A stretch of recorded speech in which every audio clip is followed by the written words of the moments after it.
জাহেলিয়াত আবার ফিরে এসেছে। বাপ নাই মা নাই, মেয়ে লন্ডনে পড়ে, এরই নাম জাহেলিয়াত।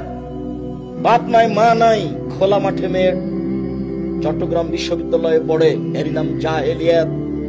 স্বামী নাই, ছেলে নাই, মেয়ে নাই, এখানে আপনার হাজারো মেয়ে বসে আছে, নিজে বাজারে যায়, এরই নাম জাহেলিয়াত। ফ্যাশন বোরকা পরে আছে এখন, অথচ কতদিন বলেছি ফ্যাশন বোরকা কেন?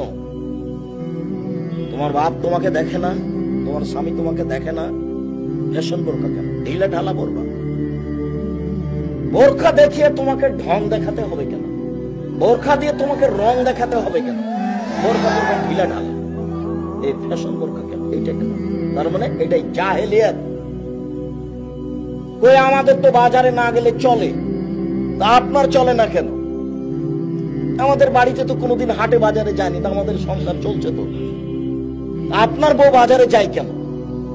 এখানে যত মেয়ে বসে আছে তার অনেকেই বাজারে যাওয়া অভ্যাসী আছে। কেন আপনাকে বাজারে যাওয়া লাগে? স্বামী কাপড় কিনলে হয় না?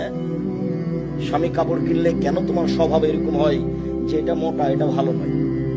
মোটা কেনুক আর চিকন কেনুক আর যা কেনুক, যেটা কিনে নিয়ে এসেছে স্বামী, সেটার উপরে তুমি বলবে আলহামদুলিল্লাহ। আপনার কাছে যেটা ভালো, আমার কাছে সেটা ভালো।